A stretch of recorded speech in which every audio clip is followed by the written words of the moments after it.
Welcome to the Currency of Knowledge, a County National Bank wealth management podcast, the podcast where we unravel the layers of prosperity, explore the diverse meanings of wealth, and delve into the stories of those who have built their own versions of abundance. I'm your co-host, Christopher Phillips. And I'm Holleigh Baker.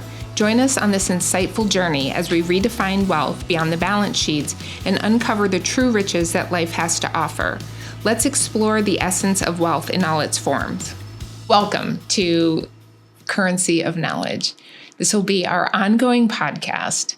We are very excited. It's really fantastic that we're doing this. I enjoy spending time with you. Who doesn't? But I enjoy also the conversation that we've had so far. Yeah. And learning more how people view wealth, look at it.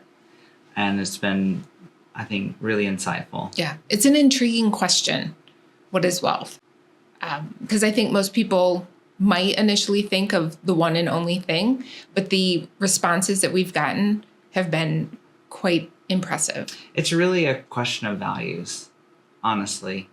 And getting to have those conversations and about why those values exist with those people have been fascinating for me, and look forward to ongoing conversations. But before we do, I want to hear, what is wealth for Holleigh Baker? Oh, what is wealth to me? So I've thought about this a lot since we've been asking this question. And it's kind of funny because I can almost segment it out over years or decades or periods of time in my life. But really probably overarching is security. And that is just not worried about, am I going to have enough money to put food on the table? Am I always going to have a place to live? So that sort of security. And of course, fun things, traveling or whatever, but it really is to know that I can take care of myself or my family. That's security. That's wealth. Why do you think you got to that? Because you for 20 years or so, you've worked in investment management, wealth management. And so you've seen all levels of wealth. Sure. People that are ultra wealthy, people who are what would be called mass affluent. Yeah. And so you've had that experience, and you've had a degree of success. You and Scott have had a degree of success in your own personal lives. So tell me, I want to know more about why security. You could have said so many things, but security is kind of at the root of it for you. So tell me a little bit about the why. The why. So the funny thing, if you compare quickly before I give you the why, Scott and I, and I think his mirrors mine, but that's because we're a married couple. So over time, you kind of maybe adopt your significant other's opinion. And since mine's pretty strong on this, he probably bent to my will on it. But so my security stems from, my mom was a single parent, and she was in the military, and I thought that was a great life, but she was enlisted in the military. And I can say that my mom was in for 22 years. And at the very top of her career, sergeant first class in the military, my mom made $42,000. And not to say that that's not a good salary, but she was taking care of me, and then she took care of my grandparents. And so she went from really having one dependent to 3 dependents. And so at the time as a kid, I didn't realize or understand what it meant if the government shut down. But there were times in my life when the government did shut down and my mom didn't get a paycheck, or potentially had times of not getting a paycheck. And so looking back on it as an adult and going to my mom for certain things and saying, well, it's only $100 for a prom dress, Mom. Why can't I have it? And she moved heaven and earth to get it. But that $100 for my mom and that prom dress that I had to have to wear once was an investment for her. Sure. Yeah. So it's the security of, if my employer said to me today, I can't give you a paycheck, I could not be happy about that, but I wouldn't have to worry about, could I pay a bill? Or not that I have children, but if one of my nieces came to me, or Winston needed something. Winston, who, is my dog for all of you who don't know, which would be surprising if you didn't. If there was a vet bill. Right. Or, something catastrophic. Yeah.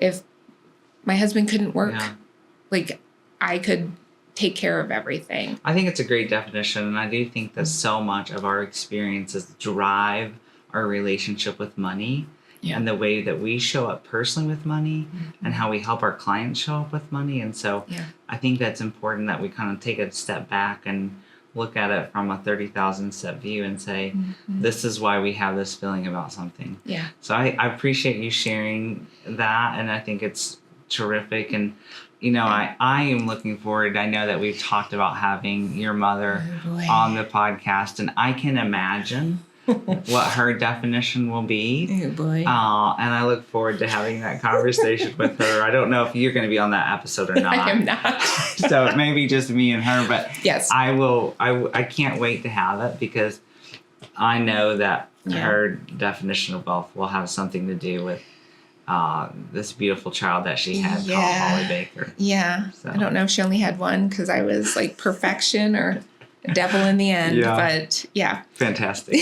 All right. So we've talked about my definition of wealth. And so we've worked together for years. We've known each other for years.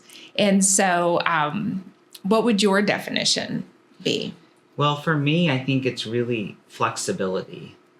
Having the ability to do what I want to do and what my family wants to do in a way that we want to do it. Okay. And what? Do what? I think it's like if we wanted to start a business, if we wanted to move, if we wanted to change jobs, I think having that flexibility is really important, because when people feel constrained, they can't be the best selves. And so that flexibility just drives at me. When we've talked about, I had a conversation with you several years ago. I don't know if you recall this. And you said, what really drives you? Is it money? And of course, I want to achieve a certain level of monetary wealth. Of course, I need to do that in order to be flexible. Right. But at the end of the day, it was really that it's the flexibility that really drives me to want to create wealth. So I can do. We had a coworker one time. This is a little bit of an aside, but we had a coworker one time who has now passed away. But he had all these great. We called him Thomism. Yeah. His name was Tom Sexton. And when I joined my first bank that brought me to Michigan, he was nearing retirement age.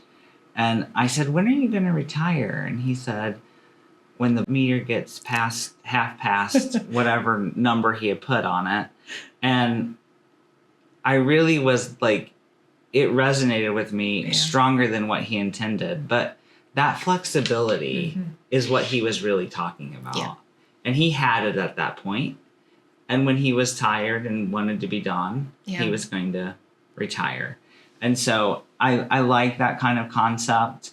And so that's what drives me. Well, and you had some form of flexibility because you left Indiana. Yes.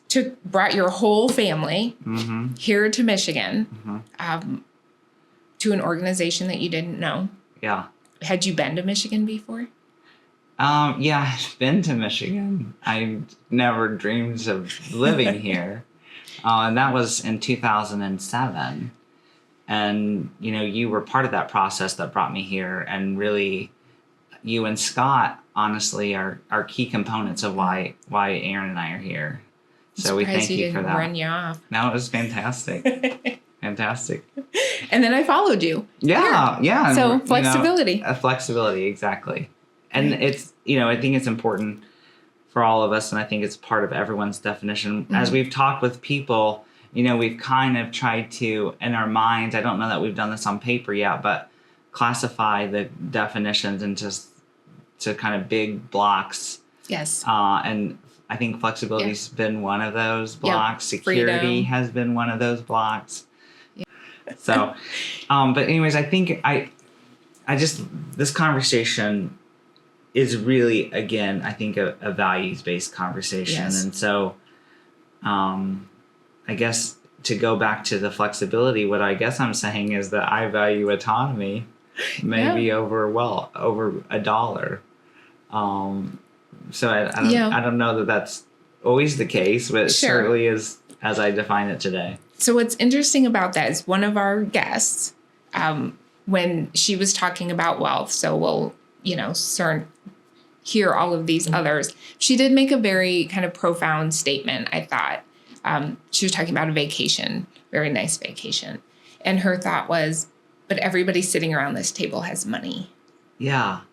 And so, interestingly enough, I think to date, everyone we've spoken with has given different words or reasons behind it. So I, of course, say security, but at the end of the day, it's the dollar that gives me that security. Right. And we spoke with young people, and even though they didn't quite say it, I think if you came back in 5 years. So what would be interesting, though, is when we ask the question, what is wealth? And we get those answers, then what is your level of wealth that gives you flexibility? Like, what level of wealth gives me security? Kind of like, what is my dollar amount? Yeah, right. Yeah, and I think that's really, as wealth managers, we can help our clients flush that out. And, we're working this summer with a group of fantastic young people. We have 2 students from the Ross School of Business at University of Michigan. Yeah. We have a student from Alma. What's Alma's? Alma, they're Scots. I don't know what color they are. Go Scots. Yeah. Okay. Yeah. They're Scots. I was going to give a go something for everybody, but... we have a student from Hillsdale College. They're Chargers. Go Chargers. Mm-hmm. And then we have a student who just recently graduated from JCC. Okay. So really exciting opportunity for them. But we are going through a process with them, and we were doing a mock client interview, and the question became is, what is your purpose? And really that is what is wealth. Yeah. That purpose is what is their wealth. Yeah. And so for this young mock family that we created, we have, I think the purpose is to provide for ourselves and our children. Yeah. And so really trying to flesh that out a little bit more. What does it mean to provide? Right. But the point of the conversation, I think, here is that we can help put $1 to that so that you can achieve that. Yes. And it's taking this kind of abstract conversation about what is wealth, what is your value, what is the value that you put to wealth, and then putting it to a number, into a formula so that you can achieve it, and we can put a plan together so that you can achieve it. Yeah. So that's why this conversation is so important to our clients and to us, because as we say that we're going to manage your wealth, we really need to know what we're aiming for here. Right. And it's different for everyone. Yeah. So it's not just an abstract conversation. It's a beginning conversation to create a concrete plan to help our clients plan, prepare, and prosper. Right. Well, and it, I think, helps them solidify their goals, because we know early on in our careers, we always used to hear, and we still hear it sometimes, how much do I need? Yes. It's the first question. Yes. How much do I need to retire? Yeah. How much are you going to spend? Yep. Then I can tell you. But what are you going to spend it on? Right. Exactly. Because as we've learned through these podcasts, it's not always on things. Right. It's more on loved ones. Yes. Or experiences. So yeah, I think it's a great question, and excited to hear from more of our folks. Yeah. Excited for the journey. Absolutely. Thank you.